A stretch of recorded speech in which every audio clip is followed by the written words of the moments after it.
tayo narito sa bahay sambahan para magpuri sa Panginoon. At tayo ay magsigayo lahat, sama-sama po tayo umawit. At purihin natin ang Panginoon ng masigla. At tayo po ay magbigay ng ating buong lakas para sa Panginoon. At ialay po natin ang ating mga tinig para sa Kanya. Sa pamamagitan po ng mga awitin. Praise Him! Praise Him! Amen! Awitin po natin. On the first verse, sing. Praise Him, Jesus our blessed Redeemer. Sing, O earth, His wonderful law proclaim. Hail Him, highest are angels in glory. Strength and honor give to His holy name.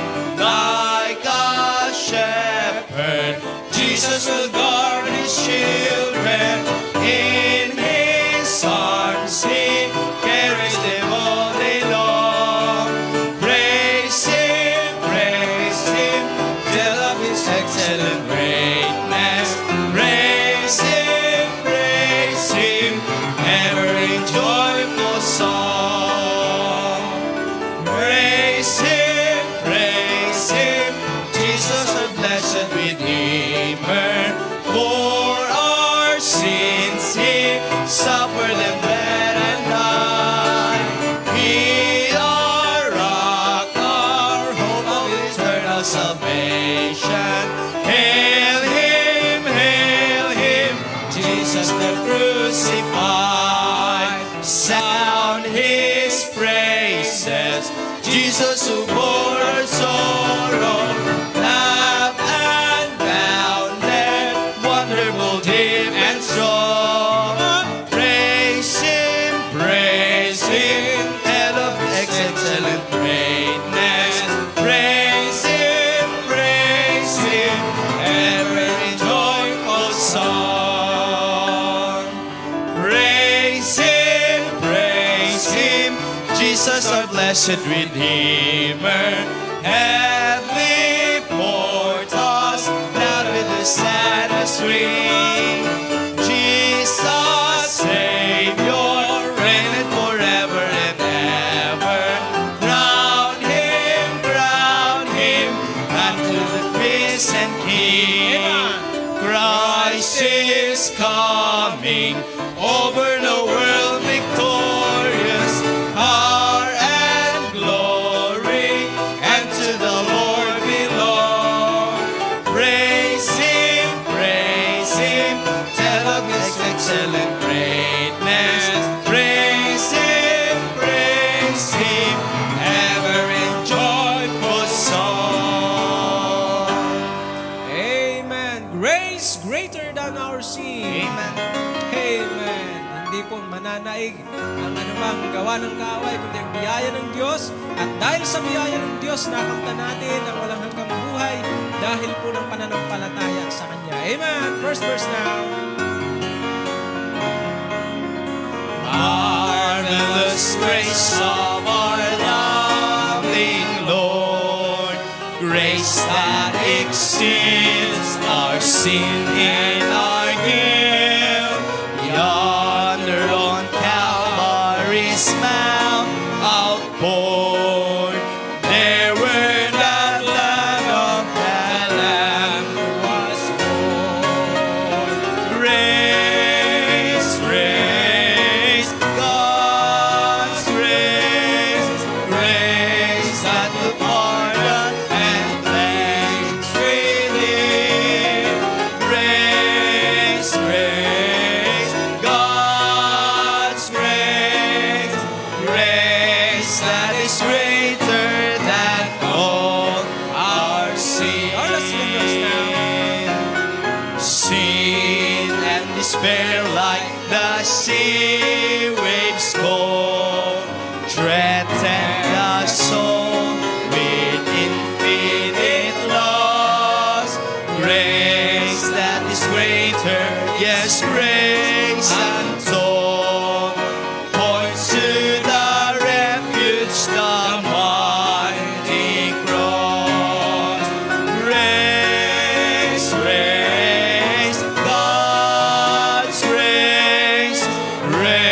grace that will pardon and cleanse within. Grace, grace, God's grace, grace that is greater than all our sin. Dark is the stain that we cannot hide. What can avail to wash it away? Look, there is flowing a crimson tide, whiter than snow you may be today. Grace, grace, God's grace, grace that will pardon and cleanse within. Grace, grace, God's grace, grace that is greater than all our sin. Amen. Wala po tayong ibang dalapitan, kundi ang ating Panginoon. Amen. Siya'y tunay, tapat, at maaasahan kailanman. Walang sino maglumapit na hindi niya tatanggapin at diringgin. Kapag tayo po ay buong pusong sa Kanya ay nagbigay ng ating buhay at ipinagtiwala natin ang Diyos, sabi ng Bible, dumirinig ng ating mga kahilingan at panalangin. Amen. Draw me near. I am thine, O Lord, I have heard thy voice, and it told thy love to me. But I long to rise in the arms of faith and be closer drawn to thee. Draw me nearer, nearer, blessed Lord, to the cross where thou hast died. Draw me nearer, nearer, blessed Lord, to thy precious bleeding side. Consecrate me now to thy service, Lord, by the power of grace divine.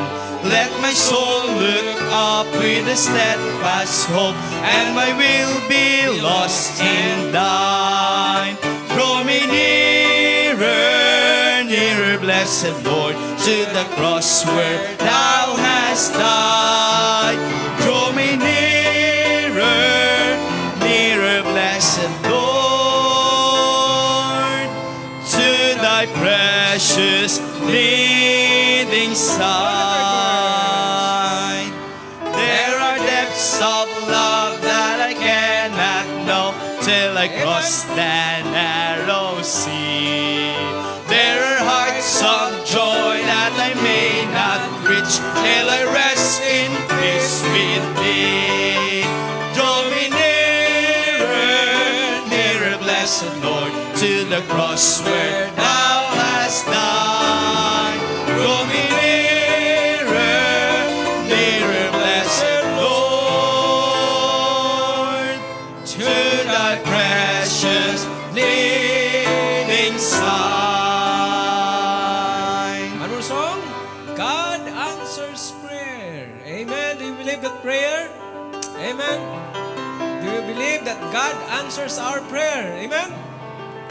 Alam niyo po, ito po yung kailangan natin sa lahat ng panahon. Tayo man ay saya, malungkot, may pangangailangan o wala, kailangan po natin ang tulong ng Diyos. Amen. God answers prayer. First verse. Did you ever talk to God above? Tell Him that you need a friend to love. Pray in Jesus' name, believing that God answers prayer. Have you told Him all your cares and whose every tiny little fears?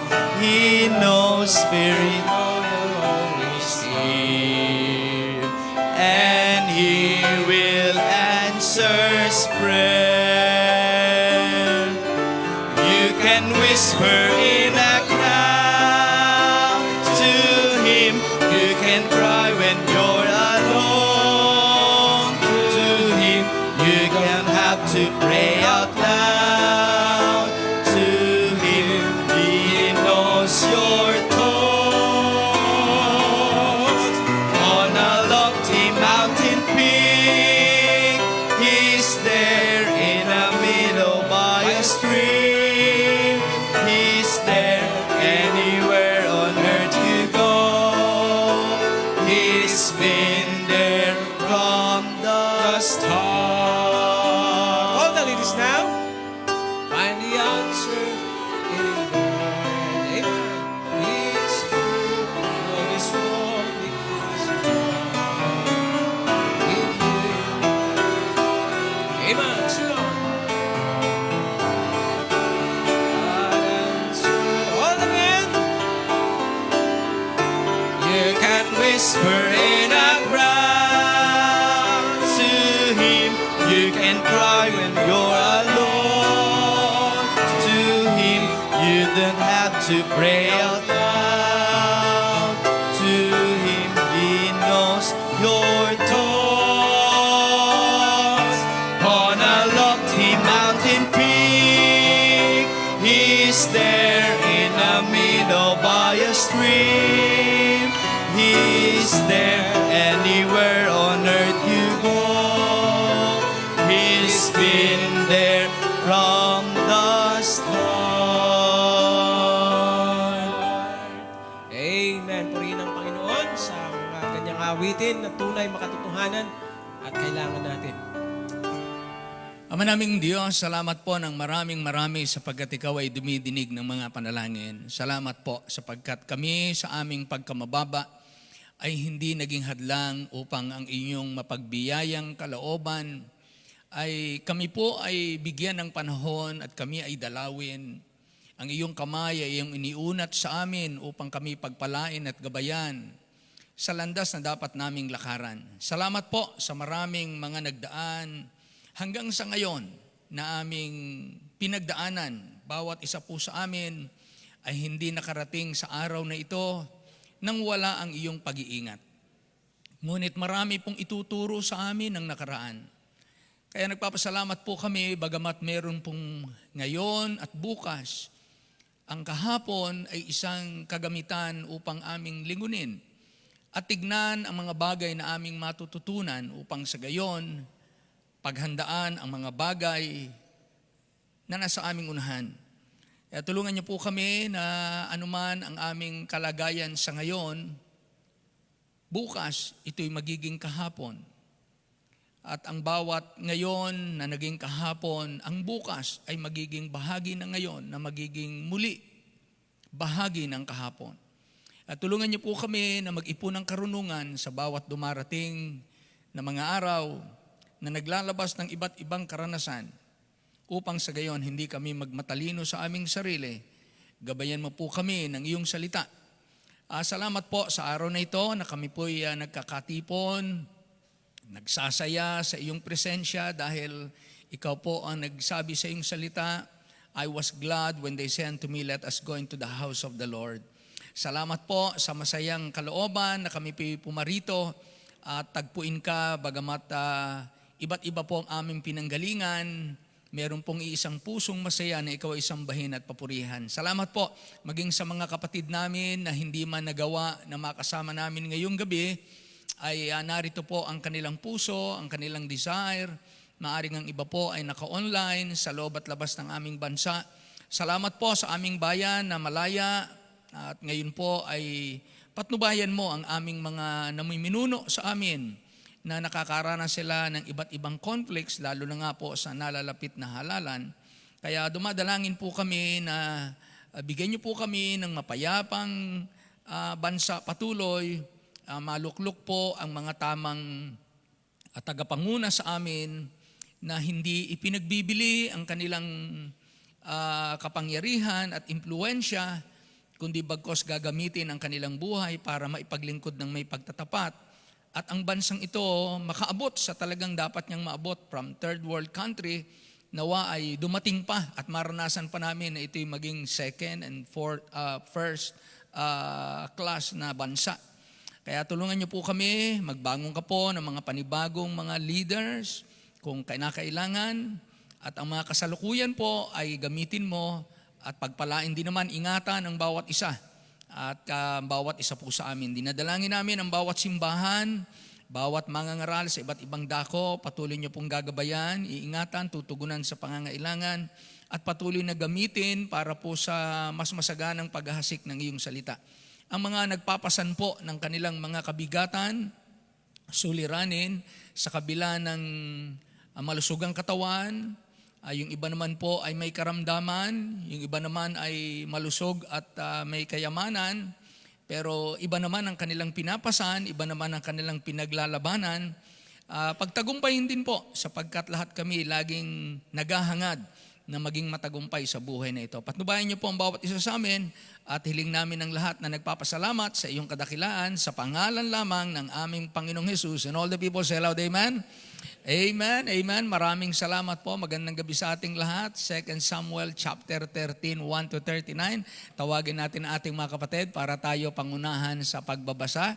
2 Samuel 13, 1-39. Sama-sama po tayo. Sound check.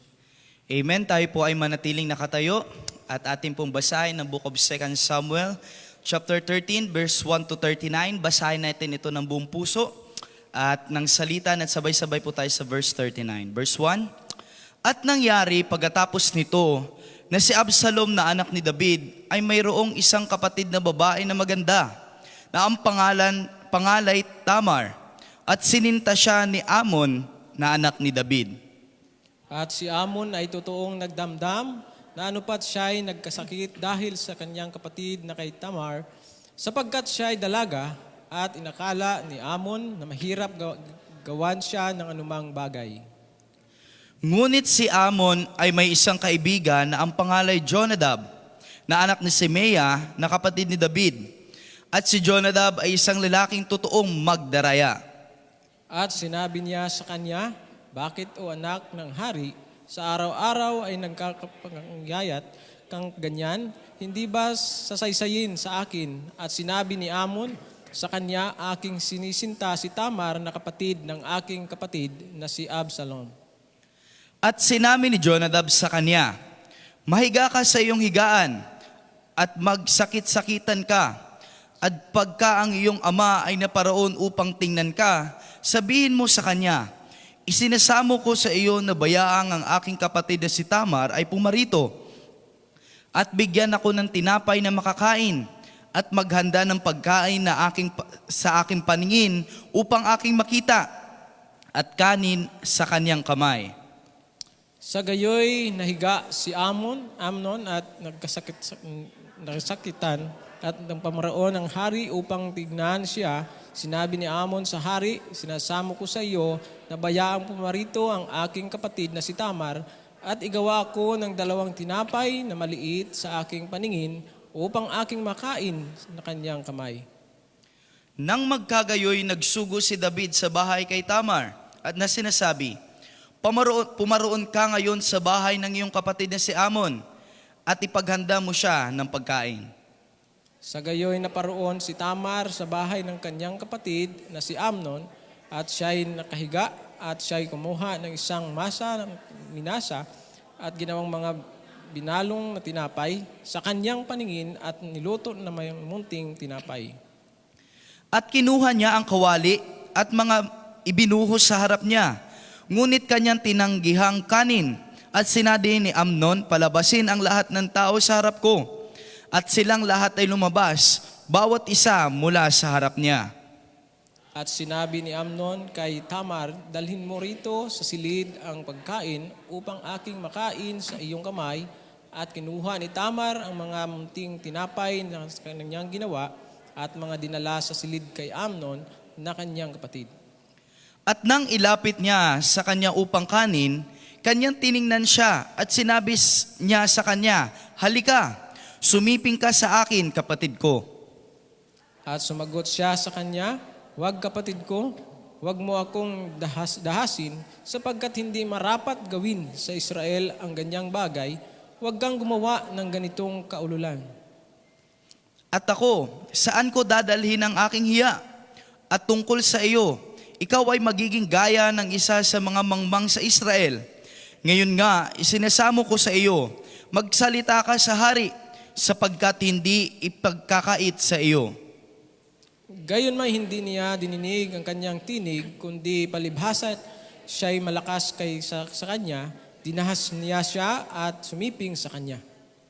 Nang magkagayoy, kinapuutan siya ni Amnon na may mahigpit na puot, sapagkat ang kapuutan na kanyang ikinapuot sa kanya ay malaki kaysa sa pagsinta na kanyang isininta sa kanya. At sinabi ni Amnon sa kanya, bumangon ka, ikaw ay yumaon. At sinabi niya sa kanya, huwag ganyan, sapagkat itong malaking kasamaan sa pagpapalabas mo sa akin ay higit kaysa iba na iyong ginawa sa akin, ngunit ayaw niyang dinggin siya. Nang magkagayoy, tinawag niya ang kanyang alipin na nag-aalaga sa kanya at sinabi, ilabas mo ang babaeng ito sa harap ko at itrangka mo ang pintuan pagkalabas niya. At siya'y may suot at sari-saring kulay sapagkat ang mga gayong kasuutan ang sinusuot ng mga anak ng dalaga ng hari. Nang magkagayoy, nilabas siya ng kanyang alipin at tinarangkahan ang pintuan pagkalabas niya. At binuhusan ni Tamar ng mga abo ang kanyang ulo at hinapak ang kanyang suot sa sari-saring kulay na nakasuot sa kanya. At kanyang ipinatong ang kanyang kamay sa kanyang ulo at ipinagpatuloy ang kanyang lakad na umiiyak na malakas habang siya yumayaon. At sinabi ni Absalom sa kanyang kapatid na sa kanya, napasa iyo ba si Amnon na iyong kapatid? Ngunit ngayon tumatahimik ka, kapatid ko. Siya iyong kapatid, huwag mong isapuso ang bagay na ito. Sa gayoy si Tamar ay napighati sa bahay ng kanyang kapatid na si Absalom. Ngunit nang mabalitaan ng haring si David ang lahat ng mga bagay na ito, siya'y totoong napuot. At hindi nagsalita si Absalom kay Amnon kahit mabuti o masama man, sapagkat pinagtaniman ni Absalom si Amnon dahil sa kanyang dinahasang kanyang kapatid na si Tamar. At nangyari, pagkatapos ng 2 buong taon na nagpagupit ng mga tupa si Absalom sa Baal-Hazor na nasiping ng Ephraim, at inanyayahan ni Absalom ang lahat ng mga anak ng hari. At naparoon si Absalom sa hari at sinabi niya, narito ngayon, ang iyong lingkod ang nagpapagupit ng mga tupa. Sinasamo ko sa iyo ng hari ng kanyang mga lingkod ay magsiyaong kasama ng iyong lingkod. At sinabi ng hari kay Absalom, huwag anak ko, huwag tayong magsiyaong lahat, baka maging mabigat na pasan sa iyo. At pinilit niya siya, gayon may hindi siya yumaon, kundi binasbasan siya. Nang magkagayoy, sinabi ni Absalom, kung hindi sinasamo ko sa iyo, pasamahin mo sa amin ang aking kapatid na si Amnon. At sinabi ng hari sa kanya, bakit siya sasama sa iyo?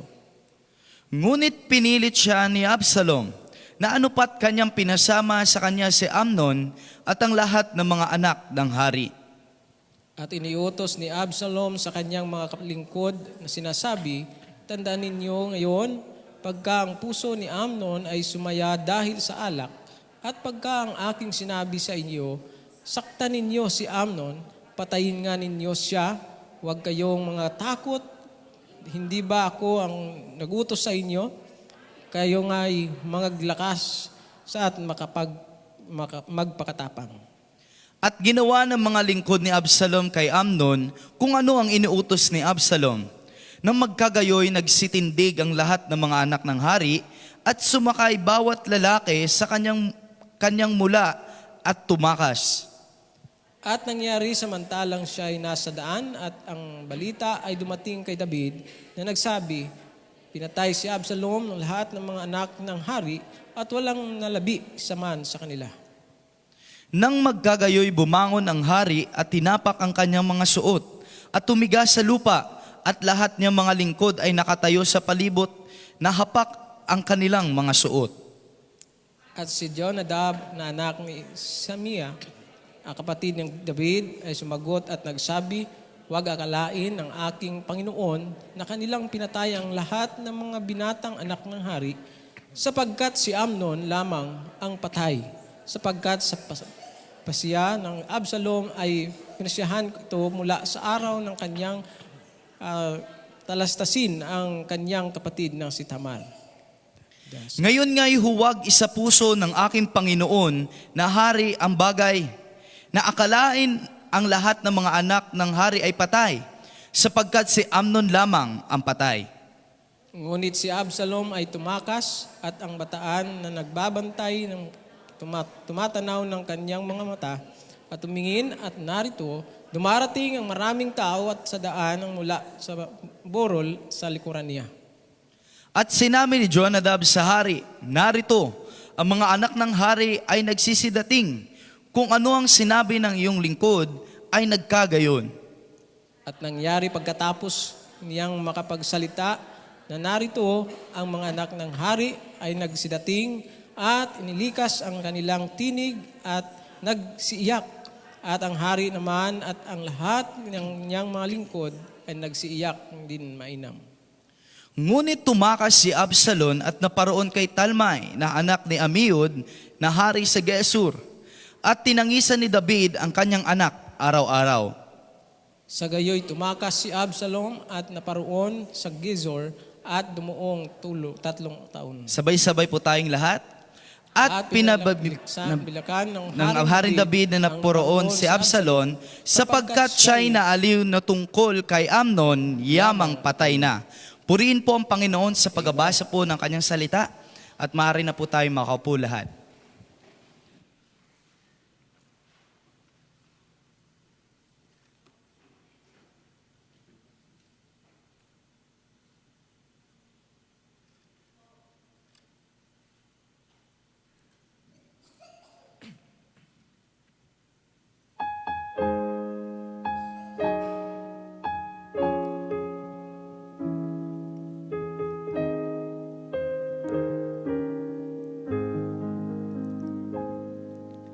Why should I feel discouraged?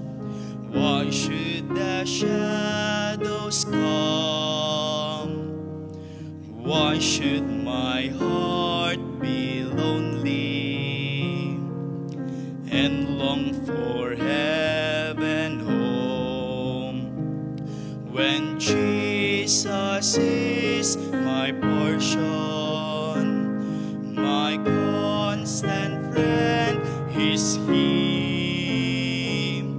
His eyes is on the sparrow, and I know He watches me.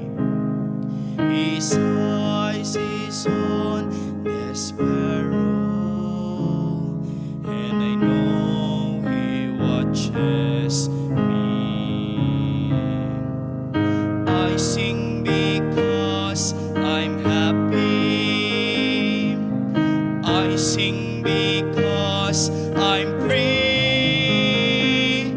For His eye is on the sparrow, and I know He watches me. Let not your heart be troubled.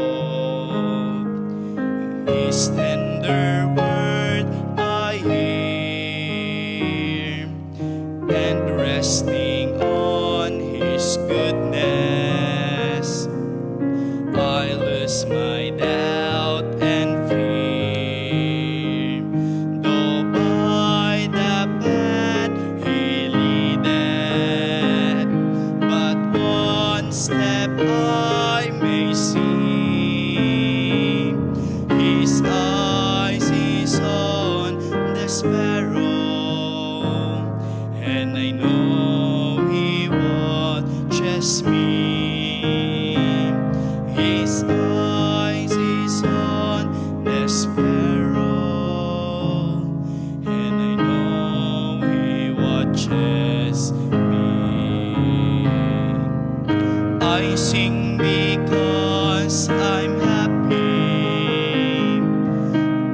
sing because I'm free, for His eye is on the sparrow,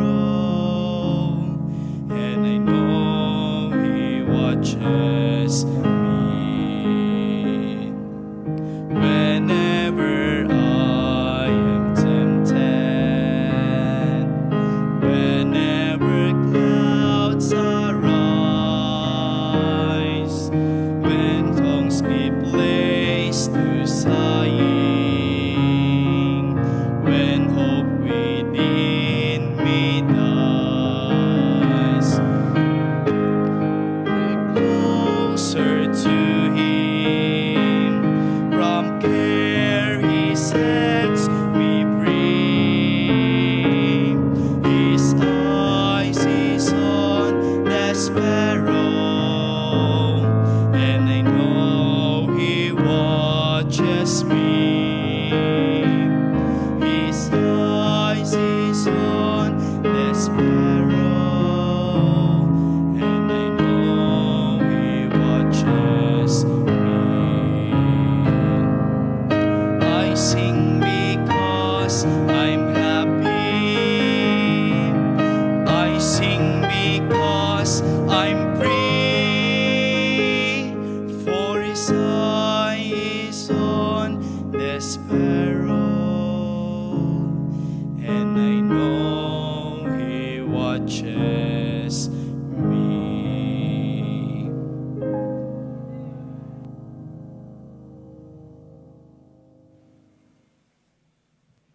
Amen. Tayo po tumayo. Romans chapter 15. We go to Romans chapter 15.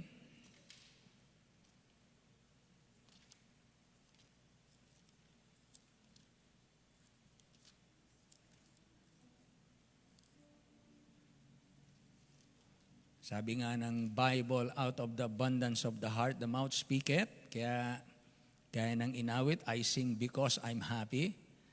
Ano ha? Kaya kapag masaya tayo sa Panginoon, meron tayong laging awit. Romans chapter 15. Verse 4. Verse 4. Isang talata po. Verse 4. Basahin natin ang sama-sama. Ready? Begin. For whatsoever things were written aforetime were written for our learning, that we through patience and comfort of the Scriptures might have hope. Okay? Written, na ito po ay record, ang Bible ay record ng nakaraan. At ang sinasabi sa atin, ang mga nakaraan ay pinasulat ng Diyos para tayo ay matuto at aliwin at magkaroon ng pag-asa o palakasin at magkaroon ng pag-asa. Tayo po'y manalangin na maraming Diyos, salamat po ng marami ang mga nagdaan, salamat po, merong record, merong kami ngayon sa aming panahon na napaka-effective na tandaan ng nakaraan dahil ngayon po ay halos bawat isa sa amin ay merong cellphone na merong kakayanang mag-record ng video, may kakayanang kumuha ng pictures, may kakayanang itala o isulat ang mga nangyari o naranasan. Kaya ang panahong ito ay punong-puno ng pagkakataon para i-record ang mga nagdaan. Salamat po, hindi kagaya ng una, na hirap kaming i-record. Walang maraming instrumento na kagaya ng ngayon. Kaya mapalad po ang aming henerasyon na umabot pa po kami sa development ng technology at ganun din naman, lalo naming na-appreciate magmula sa paglilihi, pagbubuntis ng sanggol, ng magulang, pagdadalang tao hanggang sa kapanganakan ay pwedeng i-record ang lahat. Hanggang sa ito ay mag-aral, hanggang sa ito ay mag-asawa, magkaroon ng mga anak, ay meron ding record. Effective ngayon ng panahon namin, ng technology, para po ma-record namin ang maraming bagay. Kaya salamat po sa ganitong pwede naming maging kagamitan para meron kaming lalong matutunan sa mga nagdaan. Kaya pangunahan niyo po kami dahil ang iyong salita ay record ng maraming nagdaan. Kaya pangunahan niyo po kami at pagtibayin sa pangalan ng Panginoong Hesus. Amen. Amen. Amen. Makakaupo na po tayo. Past is past. What then? Meron tayong kasabihan ng nakaraan na. Yung nakalipas na. Past is past. What then? Kapag ka nakalipas na, ilagay na natin dun sa past, sa nakaraan. Kung ito'y nakalipas na, ano ngayon? Kaya dapat po nating palakasin ang ating kanya-kanyang mga sarili pagka nagkaroon po tayo ng mindset na yung mga nakaraan, ilagay natin sa kanyang lugar. Ilagay natin hindi lamang sa kanyang lugar, hindi siya pwedeng maging present, hindi siya pwedeng maging future. Siya ay past. Andun talaga siya dun sa kanyang kalagyan. Pero kapag inilagay natin siya sa tama niyang kalalagyan, meron siyang pwede pang pagkagamitan. Kaya yun ang nakalagay dito sa ating binasa. Whatsoever things were written aforetime. Ang mga nasulat nung una. Ayun yung nakaraan. Past is past. What then? Were written for our learning, that we, through patience and comfort of the Scriptures, might have hope. Ang ganda ng epekto kung yung nakaraan ay gagamitin natin sa tamang paraan. Una po, tingnan natin, there are wrong use of the past. Gusto ko pong tingnan natin ang ilang mga pangyayari na ginamit nila ang nakaraan sa maling paraan. Okay, so tingnan po natin ang 1 Kings chapter 20 and verse 23. And we must learn. Let us learn from these examples of those who made a wrong use of the past. The enemies, number one is the enemies of Israel. At ito ang sabi nila, and the servants of the king of Syria said unto him, sabi nila sa hari, their gods, the Israelites, their gods are gods of the hills. Therefore, they were stronger than we. But let us fight against them in the plain, and surely we shall be stronger than they. So ano po ang kanilang nakaraan? Naranasan nila ng nakaraan na digmaan na sila ay matalo ng mga Israelita nang sila'y maglaban-laban sa, anong sabi dito? Hills. Their gods are gods of the hills. Therefore, they were stronger than we. Na makaranas sila ng pagkagapi sa Israel, alam nila na ang sikreto ng Israel ay yung kanilang Diyos. Alam nila Kaya lamang, ang sabi nila, ang Diyos nila ay Diyos ng kabundukan. Labanan natin sila sa kapatagan, hindi mananalo yan. Di ba may mga ganon, magaling sa kabundukan, mahina sa kapatagan? May mga ganong tao, magaling sa patag, mahina sa kabundukan. May mga taong mabilis, matagumpay siya sa mabilisan.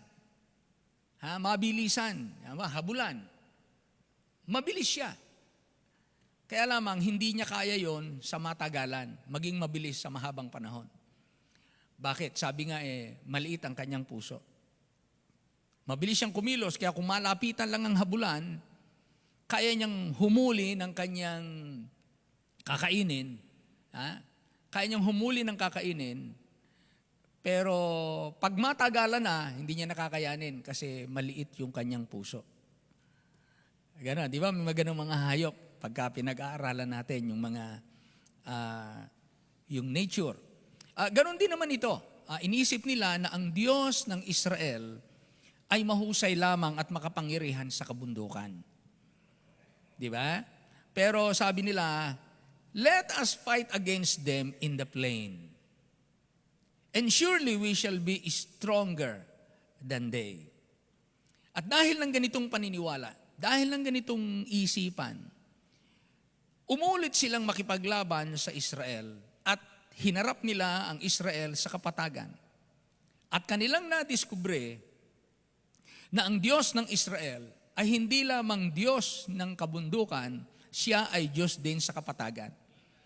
Kaya sila ay muling natalo. So, napakahalaga pala mga kapatid na kung tayo ay natalo sa mga nagdaan, napakahalaga pala na meron tayong tamang unawa bakit nangyayari yung mga ganon. Bakit tayo nagapi? Bakit hindi tayo nagtagumpay? And if we have a wrong thinking, wrong idea, or hindi sila nagpakumbaba sa Diyos ng Israel, sana hindi na sila napangalawahan. Sana hindi maraming pamilya ang nawalan ng tatay, nawalan ng kapatid, nawalan ng asawa. Sana hindi na yun nangyari. Pero nadagdagan dahil ng mali nilang idea, imbis na sila ay magpakumbaba sa Diyos ng Israel, hindi sila nagpakumbaba. Kaya ang isang lesson, mga kapatid, na pwede nating matutunan sa nakaraan, kung tayo ay pinahintulot ng Diyos na tayo'y magapi sa mga nagdaan nating mga pagsisikap, matutunan nating magpakumbaba sa Diyos. Amen? Instead na tayo ay magmataas at tayo igiit natin yung ating sariling pamamaraan, labas sa kalooban ng Diyos, may magpakumbaba tayo at maaring tayo'y kahabagan ng Diyos. Amen? Kaya parang tayo, we tried na bayaran kaagad itong loteng ito nung unang panahon, di ba? Sinikap natin magtulong-tulong, let us invest, parang gano'n, magtulong-tulong na ambagan tayo at gumamit tayo ng paraan para mabayaran agad natin ang lupa. At sunod-sunod na tayo ay natalo. Sunod-sunod na taon, tayo ay natalo.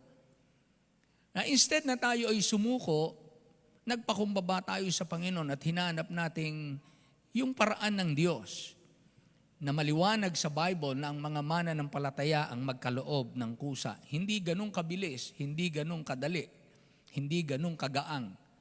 Pero pinagpala ng Diyos na tapos ding bayaran. Amen?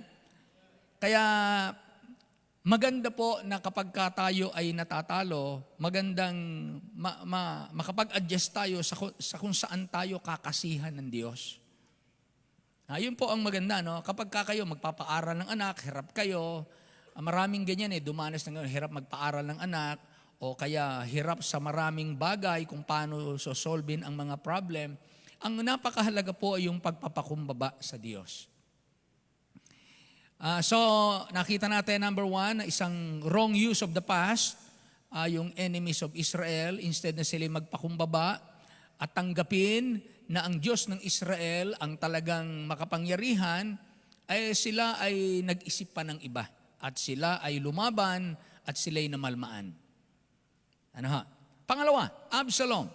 Absalom, sa 2 Samuel chapter 13 and verse 23. Kanina, binasa natin sa Bible reading natin si Absalom. At 2 Samuel 13 din yata yung ating binasa, di ba? 19? Okay. So, eto naman, 2 Samuel chapter 13. Si Absalom, nagrebelde kay David, na kanyang tatay.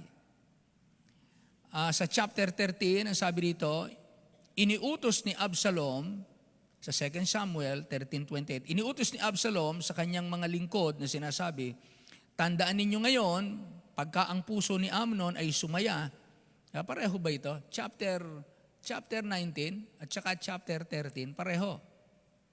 Parehong kwento. Iniutos ni Absalom sa kanyang mga lingkod na sinasabi, tandaan ninyo ngayon, pagka ang puso ni Amnon ay sumaya dahil sa alak, at pagka aking sinabi sa inyo, saktan ninyo si Amnon, patayin nga ninyo siya. Huwag kayong mga takot, hindi ba ako nag-utos sa inyo? Ito'y simula, mga kapatid, na si Absalom nag-expect ng malaman ni King David na ni-rape ni Amnon, yung kapatid ni Absalom, si Tamar, kasi magkakaiba sila ng magulang, di ba? So, si Amnon ay nirape niya si Tamar at si David bilang tatay, nabigo siya na talagang bigyan ng tamang disiplina o kaparusahan itong kanyang anak na si Amnon. At dahil ito po ay hindi minagaling ni Absalom at waring napabayaan ni Haring David, ang masakit na pangyayaring ito kay Absalom, si Absalom ay nagtanim ng sama ng loob sa kanyang tatay. At sa kanyang kapatid. Hanggang ultimately, ito ay naghatid sa kanya para gumawa ng desisyon na ilagay sa kanyang kamay ang batas at ipinapatay niya si Amnon. And after 2 full years, matapos na mangyari yan, ang naging kalaban ni Absalom ay ang kanyang tatay. Motivated siya ng nakaraang sama ng loob. Alam niyo po, pagka yung mga nakaraan, ano ba ang gagawin natin sa nakaraan, lalo na pagka sumama loob natin? Di ba? Minsan mahirap i-handle yung sama ng loob. May nagawang hindi maganda sa inyo yung tao, sumama yung loob natin, tayong mga tao, pagka nasaktan tayo at sumama ang loob natin, minsan ang hirap nating i-handle yung sama ng loob. Katunayan, sabi nga ng Bible sa Hebrews chapter 12.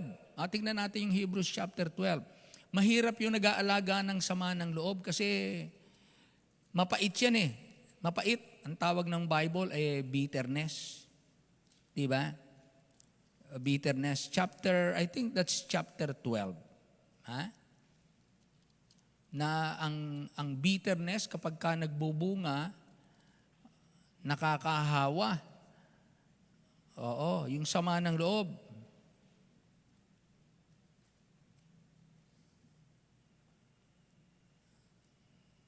Okay, tingnan natin. Hebrews chapter 12,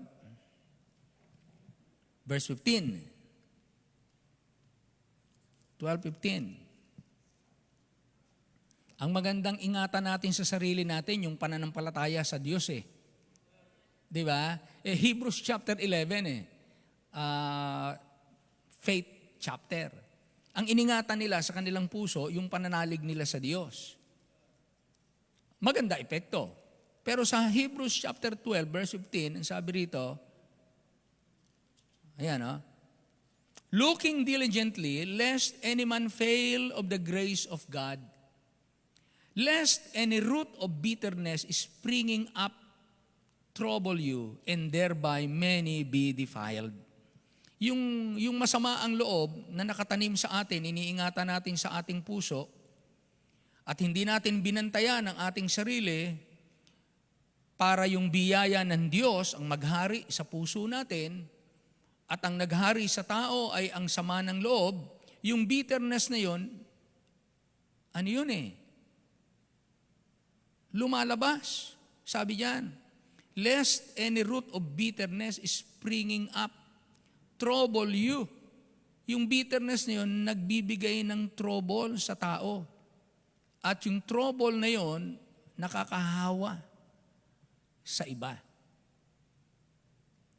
Kaya yung mga nagdaan na sama ng loob, kagaya na nangyari kay Absalom, sama ng loob niya sa kanyang tatay, nagrebelde siya at actually, hinangad niyang agawin ang trono sa kanyang tatay. Di ba mahal na mahal ni David si Absalom? Paborito nga niyang anak to eh. Kasi talagang gandang lalaki. Magmula tuktok hanggang talampakan, walang halos kapintasan tong batang to. Pero, ito pa yung anak na nagrebelde sa kanya. At ito pa yung nagkudita. Ito yung umagaw ng kanyang trono. Ito yung nagpalayas kay David sa palasyo. Dahil ng sama ng loob. Tingnan po ninyo kung paano kapag ang tao may mga nakaraang sama ng loob at yung sama ng loob hindi na-handle ng tama, wrong use of the past. Magpapatong-patong manganganak pa ito ng mga maling pag-iisip at maling gawa. hanggang ito po ay lumaki at lumawak. Kaya ang napakaganda nito, mga kapatid, huwag tayong mahulog sa kapag ka ang bagay ay nakaraan na at yung nakaraang sama ng loob ay nariyan pa sa atin at inaalagaan, iniingatan natin at nilalaminate pa natin para huwag kumupas. May mga ganun na yung sama ng loob, ayaw na lumipas gustong manatiling sariwa.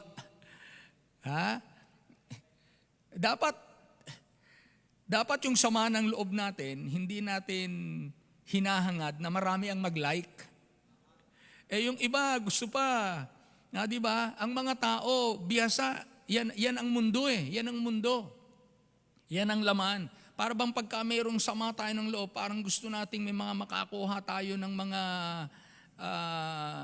magla-like at kakampi at bibigyan tayo ng lalong pagsang-ayon. At yung sama ng loob natin, lalo nating nadja-justify, may karapatan tayong sama ng loob. Yung sama ng loob natin, pahaba ng pahaba. Ayaw nating mamatay yung sama ng loob natin. Na anong sabi ng Bible? Maraming nahahawa. At ano po ang nawawala? Yung biyaya ng Diyos. Yung biyaya ng Diyos ang ating namimiss. Kaya yun na nangyari kay Absalom. At humantong sa patayan, humantong sa agawan ng trono, at rebellion. Kaya pagka mga nakaraan na mga kapatid, let us learn from the past. Ano ba ang idinudulot nito sa akin? Kung hindi ako mapayapa, then bakit ko i-entertain ang mga bagay na sumisira ng aking kapayapaan? Then I have to cut it. Dapat marunong ako mag-delete, dapat marunong ako maglagay sa trash bin, kumbaga sa computer. Dapat alam ko kung saan ilalagay ito na itong mga sama ng loob kong ito. Pag nakaraan na, dapat matutunan ko itong ilagay sa paanan ng krus ni Kristo. Kung ano man yung nagawang mali sa akin ng tao, dapat po ilagay ko na sa krus ni Kristo. Parang tayo ay magiging elemento ngayon ng kagalingan, ng healing. Bagamat, siyempre, kung hindi natin mapatunayan na ang mga tao ay honest, pure ang intention, kinakailangang mag-ingat. Ganon. Pero ikaw sa iyong sarili, kayo sa inyong sarili, huwag kayong magtatanim ng sama ng loob. Ang ilagay natin ay pag-iingat. Pero yung sama ng loob, hindi po natin dapat alagaan dahil ito'y nakakahawa. Amen? So, ayun nakita natin, isang gumamit ng mali ng nakaraan si Absalom. So, learn how to handle your past. Number 3, Judas Iscariot. Si Judas Iscariot, sa Matthew 26:15, ito ang sabi ng Matthew 26:15, and said unto them, sabi niya dun sa mga leader ng Israel, what will ye give me, and I will deliver him unto you? And they covenanted with him for 30 pieces of silver. Ano ang hinahangad ni Judas? Sabi niya, what are you going to give me? Give me. Give me. So si Judas ay getter. May mga taong getter at may mga taong giver. Be a giver, not a getter. Malalaman nyo ang mga tao, ano ang kanilang kinukuha. Kaya nga sabi sa inyo, obserbahan nyo lang ang tao. Pag inobserbahan nyo ang tao, makikita nyo kung ano yung kanilang kinukuha at ano yung kanilang ibinibigay. Let's say ang ating Panginoong Jesus, inobserbahan natin sa Bible. Kinuha niya yung planggana at kumuha siya ng towel at hinugasan yung paan ng kanyang mga alagad. Anong kanyang kinuha? Kinuha niya yung instrumento ng paglilingkod. Anong kinuha ni Judas? Ang kinuha ni Judas ay pera para sa kanyang sariling kapakinabangan. Hindi para ipaglingkod sa kapwa o sa Diyos, kundi para sa kanyang sariling kapakinabangan. Bakit po? Naranasan ni Judas sa nakaraan yung kapangyarihan at nagagawa ng pera. At siya ay nagkaroon ng act of betrayal. At yung act of betrayal na gawa ni Judas na pagtaksilan ang Panginoon dahil sa kanyang desire for money. At dahil ng mga tao na kagaya natin, hindi naman tayo kakaiba kay Judas pwede rin tayong matukso. na kapag ka inaalok tayo ng malalaking halaga ng pera, ay mangyaring maipagkanulo natin ng isang tao o anumang pakinabang na kapalit na ano ang ibibigay mo sa akin. Di ba, yan nga nagkakagulo ngayon sa gobyerno eh. Kasi nagkasabwat-sabwatan, kumbaga, kung ano yung mga sinasabi nila. At noon pa naman yung istoryang yan. Dahil usually, ano yung ibibigay mo sa akin? Yung sinasabi nilang magkano ako riyan. Magkano ako riyan? O papasok dito ang ganitong klase ng produkto. O sige, pipirmahan ko, papayag ako, pero magkano ako riyan? Yung sinasabi nating dumadami ang mga Koreano sa gobyerno. Or kung saan man. Ha? Hindi lang sa gobyerno yan eh. Kahit na nga pangkaraniwang mga negosyante o mga transaksyon, ang nagtatanong ay magkano ako riyan? Yung sinasabi lang dumadami ang mga Koreano. Ha? Si Judas ay may lahing Koreano. Ha? Korean to eh, si Judas. Korean. Magkano ako riyan? Ipagkakanulo ko sa inyo si Jesus. Magkano ako riyan? Ugaling Koreano, lahing Hudyo, pero ugaling Koreano. Hindi Koreana, totoong Koreano ha. Amen. So, ano po makikita natin? Wrong use of the past. Nakatikim ng kapangyarihan ng pera, ginamit niya ang nakaraan para gamitin sa mali. Another, Matthew 2:16. Matthew 2:16. Kaya kapag ang tao may mga nakaraan, yung mga nakaraan pwedeng gamitin sa mali. Another example is si Herod. Chapter 2 verse 16.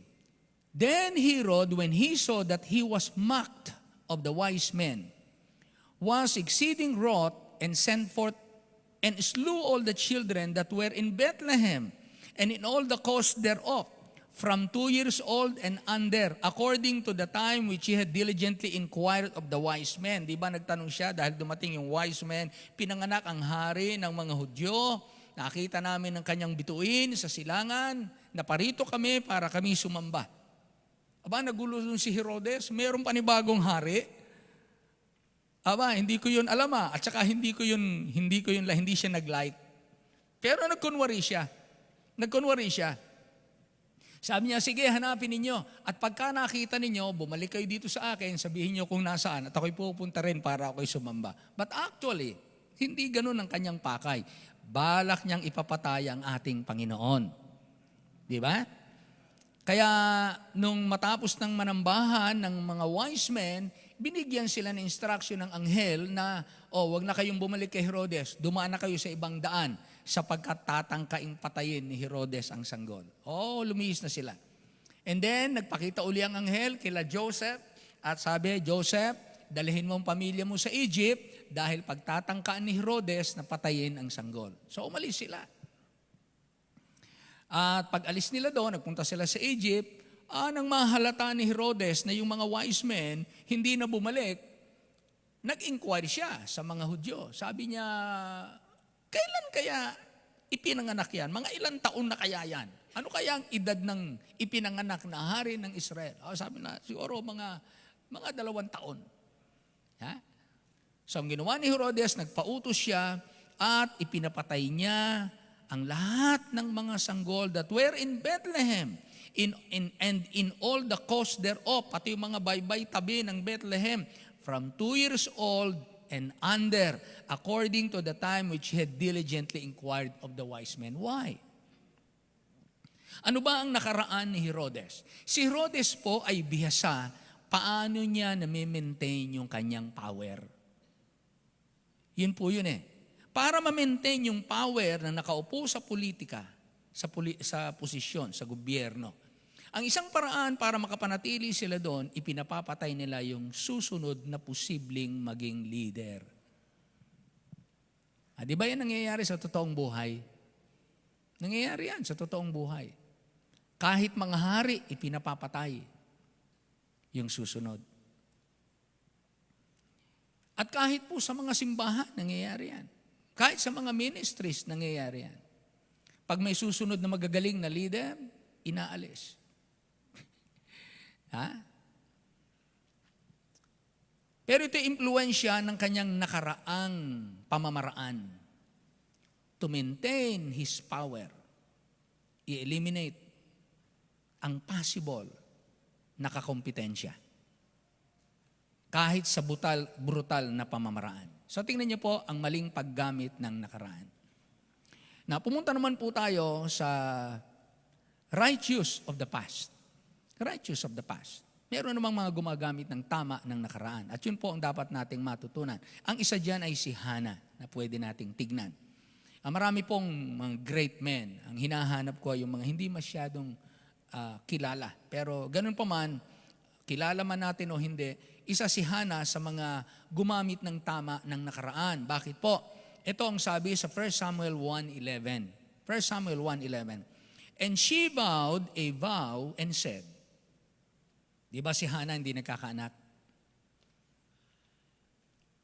And she vowed a vow and said, O Lord of hosts, if thou wilt indeed look into the affliction of thine handmaid, and remember me, and not forget thine handmaid, but wilt give unto thine handmaid a man-child, particular hiningi niya, anak na lalaki.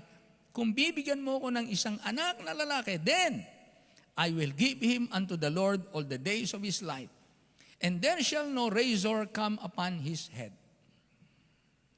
So ano po ang karanasan ni Hannah? Ang karanasan ni Hannah, nagdaan maraming taon na sinikap nila na magkaanak.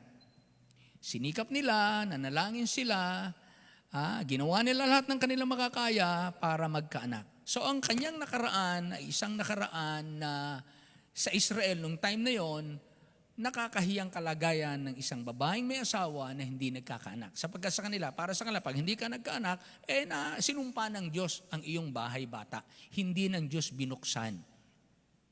Wrong thinking yon. Dahil hindi naman laging yun ang dahilan.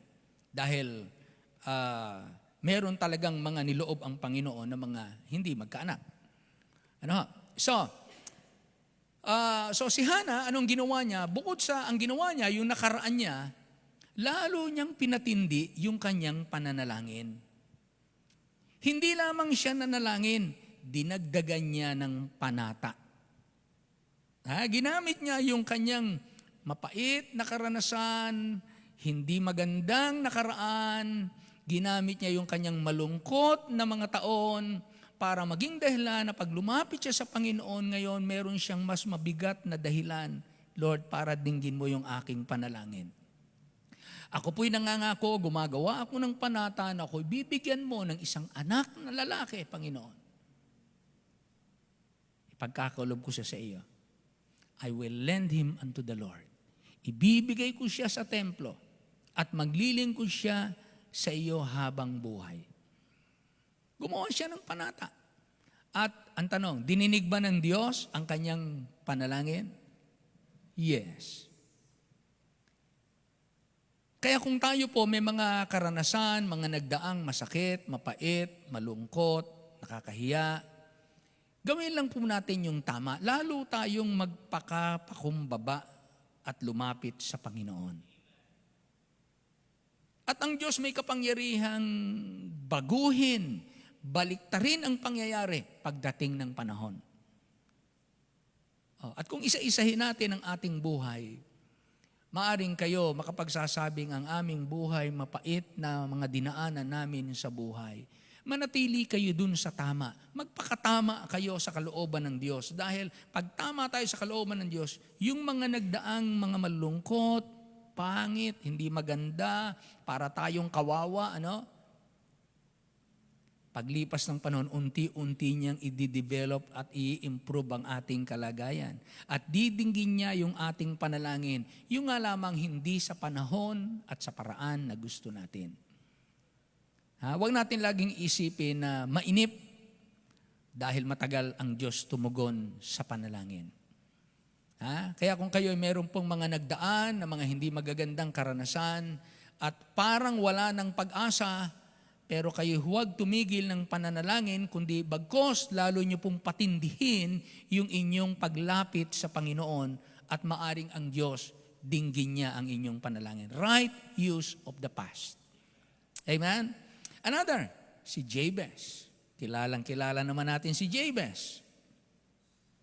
Sa Chronicles, 1 Chronicles chapter 4 and verse 10, etong sabi ni Jabez, and Jabez called on the God of Israel, saying, Oh, that thou wouldest bless me indeed, and enlarge my coast, and that thine hand might be with me, and that thou wouldest keep me from evil, that it may not grieve me. And God granted him that which he requested. Ang ganda, no? Ang kanyang pangalan ay associated with pain, born in sorrow. Ipinanganak si Jabez na marahil matinding kalungkutan ang karanasan ng kanyang magulang. Kaya nung kanyang ipanganak, si Jabez, pinangalanan niya ng ganitong pangalan. Pero alam niyo po, bagamat ang kanyang pangalan ay nakaugnay sa pain, nakaugnay sa kabiguan o nakaugnay sa kalungkutan, bagamat yun ang kahulugan ng kanyang pangalan, hinanap niya yung paano siya pagpapalain ng Diyos. At ang Diyos naman, gumamit ng pangyayari para tugunin yung panalangin ni Jabez.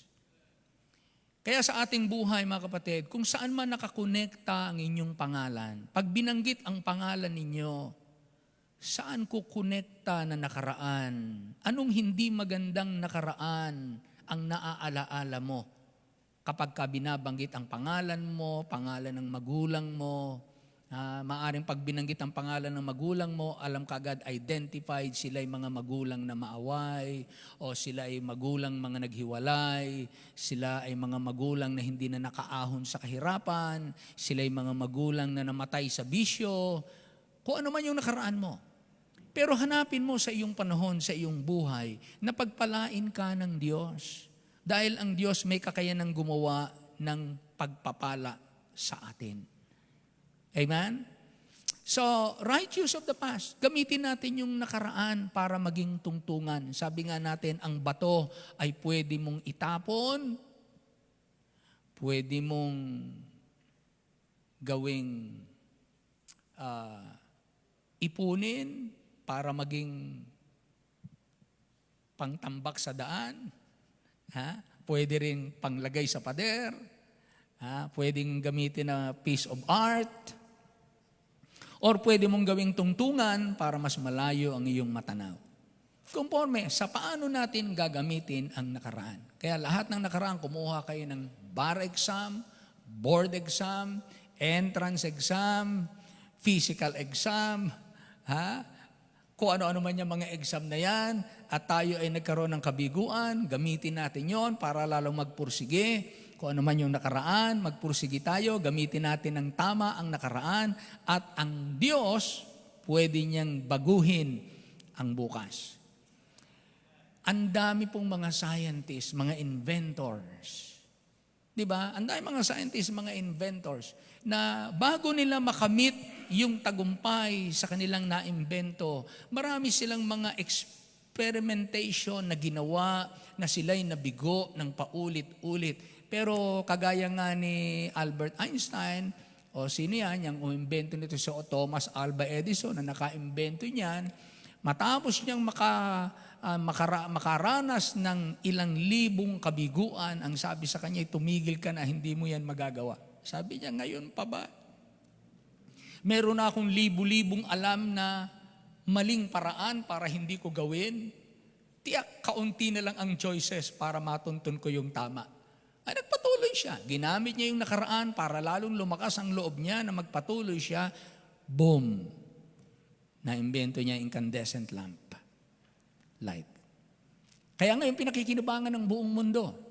Pero bago pa kinabangan ng tao, mayroon taong nagpupuyat, nagpapagal, nagtsatsaga, nagsasacrifice, nilalaksan ng loob, tinitiis ang maraming bagay until such time na ang nakaraan ay pagbungahin ng Panginoon ng tagumpay.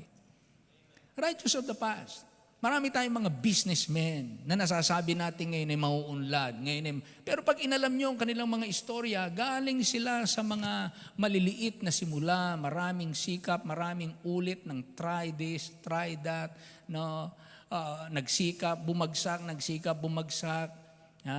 and then namasukan sa ganito, and then nakakuha ng karanasan sa ganito, and then nag-start ng ganito, until makikita natin, sila'y mga kilala na ngayon sa ating kapanahonan. Ang gaganda ng istorya, at pagka pinakikinggan natin yung kalang istorya, parang gusto na rin nating magnegosyo.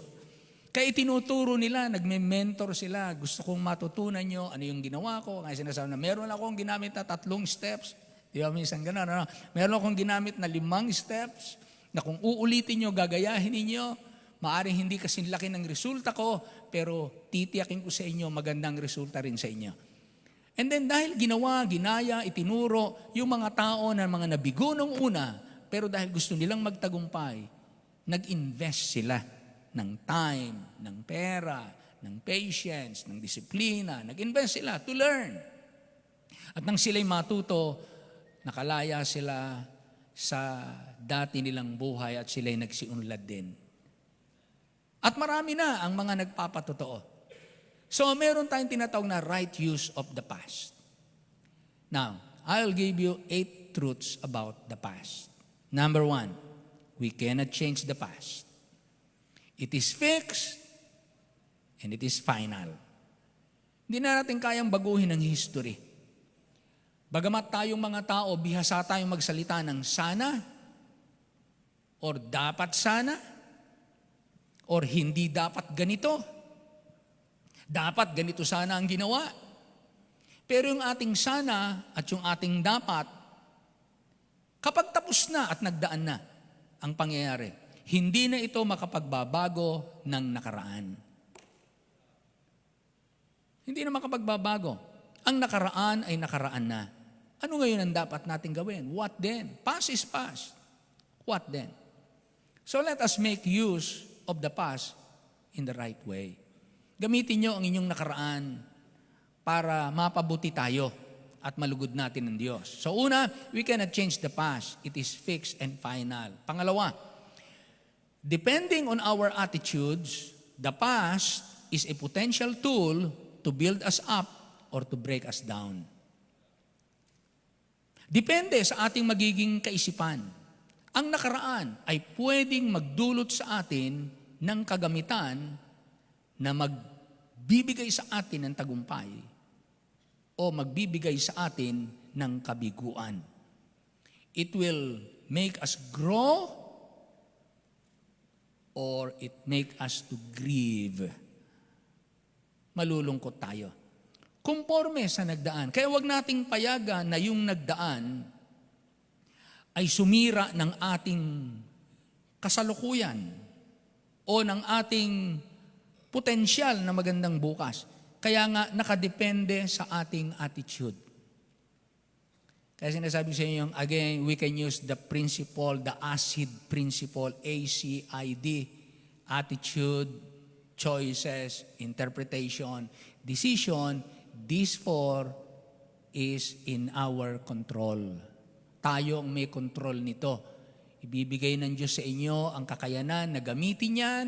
Paano nyo gagamitin yung attitude, your interpretation, yung inyong choices, yung inyong interpretation, at yung inyong decision.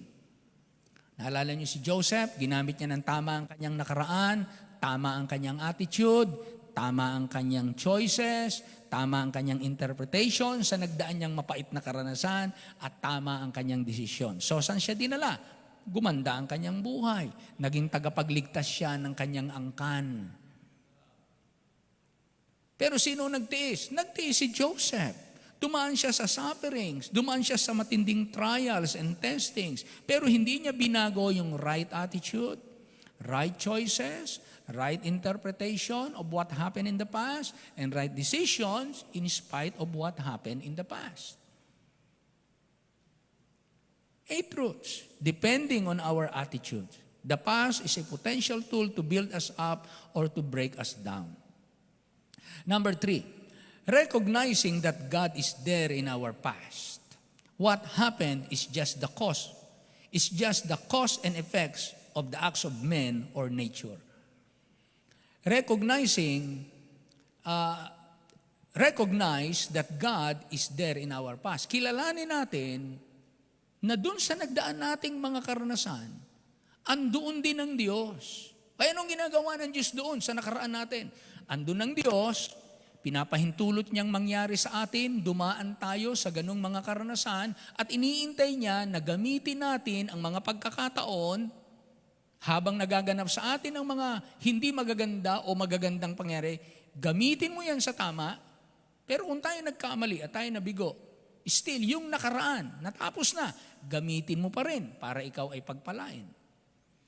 Kilalanin natin na ang Diyos ay naroon pa rin. Hindi ito nangyari na wala ang Diyos. Pinahintulot ng Diyos. Malaki pong kagaanan sa ating kalooban. Kahit na gaano kasakit ang inyong pinagdaanan. Pag kinilala niyong ang Diyos, naroon din. Siya ang may magagawa para pigilin. Halimbawa, aksidente, di ba? O nagdadrive kayo, nakasakay kayo, na-aksidente kayo, nabalian ka ng buto. Ilang kayong na-injure, nagasusan kayo ng malaki. Nasaan ang Diyos ng mga panahong yon? Pag hindi natin nakita na ang Diyos ay naroon pa rin, pero pinahintulot niyang mangyari sa atin ito, parang titignan na lang natin gawa ng tao. Sisisihin natin ang mga tao. Ikaw kasi, ang bilis mong magpatakbo. Ikaw kasi, kwento ka ng kwento. Ikaw kasi, sila kasi. Hahanapin natin hanggang masasaktan lang tayo, mag-away-away tayo, pero pag tinignan natin na naroon ng Diyos, pinahintulot ng Diyos, it will balance. It will balance. Nagiging mahabagin tayo. Nagiging mapagpigil tayo sa ating emosyon pag alam nating andun ng Diyos. Kaya mga kapatid, recognize that God is there in our past. Don't ever look at your past na para bagang tayo-tayo lang ang nagdesisyon. Tayo-tayo lang ang umakto. Tayo lang ang in control. No, God is in control of history. Recognize that God is there in our past. Number 4, a thankful heart can help us move on and stay positive without emotional burden. Kapag alam natin na naroon ang Diyos, lagi pa rin tayong magpapasalamat. Bakit? Ano man yung nangyari sa iyo, the fact na buhay ka pa ngayon, may itinira ang Diyos sa iyo na maganda. Marami ka pang mahal na buhay sa buhay na natira. Andyan pa rin ang tirahan mo, andyan pa rin ang trabaho mo, andyan pa rin ang kalusugan mo, andyan pa rin ang pananampalataya mo, andyan pa rin yung mga pangako ng Diyos sa iyo. Ako'y nagpapasalamat na sa katotohanan lamang, mas marami ang magagandang nangyayari sa buhay, mas marami ang magagandang nangyayari sa mundo, kaysa maraming masasama. Tama ba? Baliktarin ninyo, kung mas marami ang nangyayaring masama, mamamatay tayong lahat. Kung baga sa negosyo, sabi nga nila ang batas, ang goal ng mga traders, yung mga nagninegosyo sa trading, o yung tinatawag na forex trading, ang goal nila, you win big and you lose small. Win big, lose small. Manalo ka ng 1,000, matalo ka ng 50 pesos. Kung laging ganun ang pagninegosyo mo, matatalo ka ng 50 pesos, mananalo ka ng 1,000, matatalo ka ng 100 pesos, mananalo ka ng 2,000, ano mangyayari sa iyo sa pagninegosyo mo? Hindi walang talo. Pero ang goal mo ko, ako'y matatalo maliit, pag ako'y mananalo malaki. So ano mangyayari sa iyo? Uunlad ka. Umuunlad sila. Dahil meron silang system, meron silang way of thinking. Kaya ganun din po tayo. Pagka tayo nagba-buy and sell, bibili tayo ng mababa ang presyo, ibebenta natin ng mataas. Nagbitaw ka ng maliit, kumbaga nawalan ka, nagpatalo ka ng maliit, para makapagwagi ka ng mas malaki. Yun eh. The same business principle. Ipatalo mo yung maliit, ibigay mo yung maliit, i-invest mo yung maliit, na wala yung hawak mo na maliit, pero may kapalit na maibebenta mo ng malaki. Naalala niyo yung binentang saging? Yung saging na idinikit lamang sa kwadro na ganon, nabenta ng $6 million. $6 million. O magbenta rin tayo kaya ng saging. Idikit din natin na gano'n. Benta natin ng 6 million. Art daw yon, art. May bumiling Chinese. At binili ng Chinese ng 6 million. Pagkabili niya, kinain niya yung saging. Sabi niya, anong lasa? Masarap. Agay doon yung saging. But 6 million. Pero ano po pinakita niya? Pinakita niya marami siyang pera. It's not art. Pinakita niyang marami siyang pera. 6 million is nothing to me. Kaya kong bilhin yan. Kahit pa 10 million yan. $10 million, binili niya. It's nothing. Kaya depende mga kapatid, ano? A thankful heart can help us move on and stay positive without emotional burden. Pagka tayo po puno ng pasalamat sa buhay, kaya niyong mag-move on na wala kang emotional burden. Kasi po, pwedeng ang kahit tayo mga Kristiyano, nabubuhay tayo sa bawat araw na meron tayong daladalang emotional burden kasi meron tayong mga sama ng loob, hinanakit, bitterness, galit, inggit, at kung ano-anong nasa puso ng mga tao na daladala niya na nakaraan, na mga karanasan, at nawawala yung thankful heart. Nakakalimutan niyang pasalamatan kung ano yung maraming ibinigay ng Diyos sa kanya. So a thankful heart can help us move on and stay positive. Kahit walang pumansin sa iyo. Di ba minsan mahirap yun, hindi ka pinansin. Pero kung walang pumansin sa iyo, walang nakaalala sa iyo, walang pumalakpak sa iyo, walang kumamay sa iyo. Kagaya nila Paul. Nangaral sila, hindi pumalakpak ang mga tao sa kanila, ginulpi sila, binilanggo sila. Anong ginawa nila? Abay, umawit sila sa Panginoon at nagpuri sila sa Diyos hating gabi. At ang Diyos natuwa, naparangalan siya, pinarangalan niya yung kanyang mga anak. Pinalindol niya, nabuksan ng mapaghimalang paraan ang bilangguan at nauwi na makapag-akay pa sila ng kaluluwa. At nauwi yon para magkaroon ng mission work. At nauwi yon para magkaroon ng isang church, Philippian church, na kung saan bumangon ang maraming leaders, maraming pastors, maraming deacons, at naging missionary-minded na simbahan na nagsuporta kay Apostle Paul ng may pagtatapat. So mahalaga po ang thankful heart.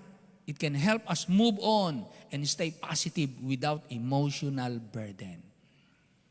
Ngayon, usong-uso hinahanap ng mga tao ng gamot sa mga stress. Ha? Minsan, ang kailangan lang maging thankful tayo. Number 5, if our past experience is bad and ugly, we can still choose to shine as long as we live. If our past experience is bad and ugly, we can still choose to shine as long as we live. Remember the power of choice. You can choose. 2 namatayan, 2 nalugi sa negosyo, 2 naputulan ng paa, 2 may sakit na malubha, 2 taong nawalan ng pera, 2 nabase sa pag-ibig, 2 iniwan ng asawa. Pero kung pinili ng isa na lalong magpakatibay, hindi ko sisirain ang sarili ko sa mga hindi magandang naranasan ko, kundi lalo ako magpapakatibay, lalo ako magsusumikap, lalo ko ipakikita na meron akong Diyos na tutulong sa akin, mag-aangat sa akin, magpapala sa akin. Alam niyo po, you will shine at magkakaroon po tayo ng tinatawag nating testimony in the making. Kaya masarap pakinggan yung mga taong dumaan ng matitinding mga karanasan sa buhay and then natutunan nila kung paano magliwanag habang sila'y nabubuhay. At marami pong ganyang mga kwento na kung paano sila nagliliwanag. Ano? So, salamat sa Panginoon dahil sa lahat ng madidilim na landasin ng buhay, meron siyang liwanag. Number 7, the past can be a stepping stone to set our stage towards a better future. Pwede itong maging entablado na kung saan pwede ka dong tumayo at magbigay at magdala sa iyo sa isang magandang kinabukasan. Number 8, no matter how important the past is, gaano man ito pinapahalagahan, gaano man iniingatan, iniinda yung nakaraan, it is no much replacement as a replacement for Christ to be our master to control us. Gaano man natin pinahahalagan, iniingatan, iniinda, o iniingat-ingatan yung nakaraan, ano man yung karanasan natin, Wala itong panama. Hindi ito pwedeng maipantay para pumalit kay Kristo na siyang kokontrol ng ating buhay at magdidikta ano ang gagawin natin sa ating buhay sa araw-araw. Si Kristo pa rin ang walang katulad na master ng ating buhay. Amen? Huwag niyong hayaan yung inyong nakaraan siyang magdikta kung ano ang inyong sasalitain, iisipin, gagawin, pagbibigyan ng oras o aalisin sa inyong buhay. Kaya marami po ang maaring may iba-ibang karanasan na palayo sa Panginoon. The past can open up a world of possibilities for the present and future. The past opens up a world of possibilities for the present and future. So remember, your past is a treasure. It is not useless. Isaiah chapter 43, 18 and 19, ang sabi dito, remember ye not the former things, neither consider the things of old. Behold, I will do a new thing. Sa gitna ng marami nating nagdaan, kaya ng Diyos gumawa ng bago. So huwag kayong mawawala ng pag-asa. Now it shall spring forth, shall ye not know it? I will even make a way in the wilderness and rivers in the desert. So yung dating disyerto, kaya ng Diyos gawin, papangyarihin. Ngayon, naging maraming tanim, naging productive. So God calls His people to focus on the new things God is doing, rather than being bound by past events or experiences. Gaya ng sabi ng Apostle Paul, Philippians 3:13 and 14, Brethren, I count not myself to have apprehended, but this one thing I do, forgetting those things which are behind. That's the past. And reaching forth unto those things which are before, I press toward the mark. I have a goal. Meron akong aim, meron akong goal. Yung nakaraan, hindi makakapigil, hindi makakahadlang. Ano man yung nakaraan, nililimot ko yung nakaraan. Tinutungo ko at ako'y nagtutumulin sa aking unahan sapagkat meron akong inaabot the prize of the high calling of God in Christ Jesus. Ama naming Diyos, salamat po ng marami. Tulungan niyo po kami ng bawat isa sa amin na meron kaming kanya-kanyang nakaraan. Hindi ito maging hadlang, hindi ito makasira, hindi ito makapigil, hindi ito maging kabigatan, hindi ito maging dahilan para mawalan kami ng kapayapaan, kundi bagkos, magamit namin ito ng tama. At tunguhin namin, magtumuling kami, marami pang maganda, marami pang mga dakilang bagay sa unahan, marami pang mas malalaki na mga blessing sa unahan, na gusto ng Panginoon tunguhin namin. At huwag kaming mahadlangan ng anumang nakaraan. Tulungan niyo po kami na maging mga tapat na miyembro ng simbahan. Minsan, hindi namin naintindihan na yung maliit, simpleng pagtatapat sa pagdalo sa panambahan, parang walang anuman. Pero alam po namin, ikaw ay nakatingin. At ito yung binibilang, ito yung tinatandaan, minamarkahan mo, anuman ang aming iniwan, anuman ang aming binitawan, para manatiling nakikinig sa iyong salita. I-bless you po ang bawat isa, ikaw na po ang magpala sa bawat isa. At ang aming anumang nakaraan, maging tungtungan para sa iyong kaluwalhatian. Dalangin namin ang lahat ng ito, nagpapasalamat sa pangalan lamang ng aming Panginoong Yesus. Amen, amen, amen. Tayo po tumayong lahat, tayo po umawit. Amen, salamat po sa Panginoon. Awit tayo. Just keep trusting my Lord. Ayan, ano man ang nakaraan, magtiwala lang tayo sa Diyos. Amen. Wow. Just keep trusting my Lord. I just keep trusting my Lord as I walk alone. Ano man yung nagdaan, keep trusting Him. I just keep trusting my Lord, and He gives us song. Though the storm clouds darken the sky, or the heavenly train, Keep trusting. I just keep trusting my Lord. He will never fail. Ladies, He's a faithful friend. Men, Such a faithful friend. ladies now, I can count. Men, to the very end. storm clouds darken the sky or the heavenly train, I just keep trusting my Lord, He will never fail. I just keep Trusting my Lord. ladies. Man, I just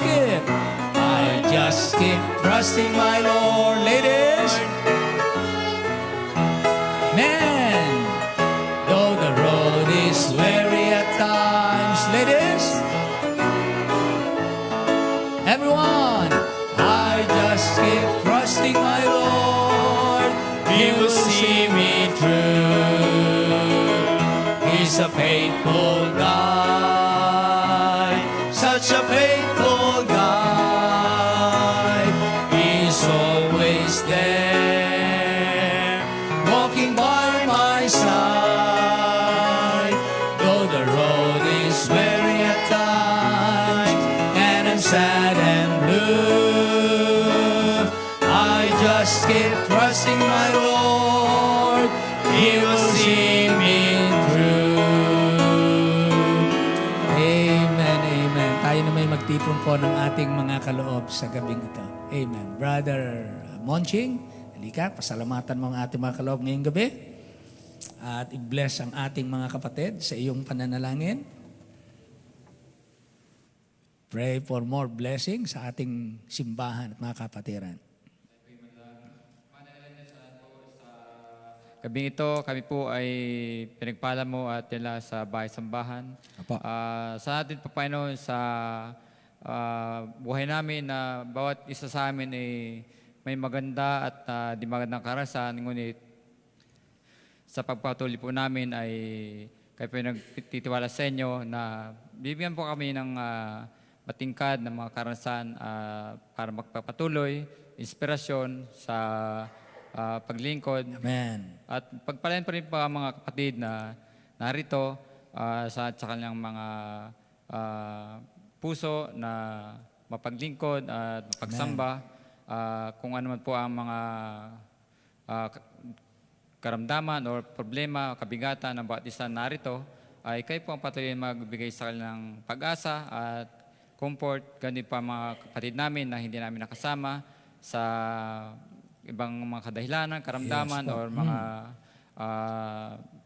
ibang problema, Panginoon. At pinapanalim din po namin, Panginoon, ang mga kaloob na aming titipunin sa gabi ito. Kayo po ang patuloy magpala sa bawat isa. Yes, Kayo po kaming masaya sa aming pagbibigay at maging kagamit-gamit sa gawain ng paglingkod sa inyo. Apo. Salamat po sa gabi ito. Ito po yung aming dalangin sa Panginoon Jesus. Amen. Amen. Amen. Amen. Makakaupo na po.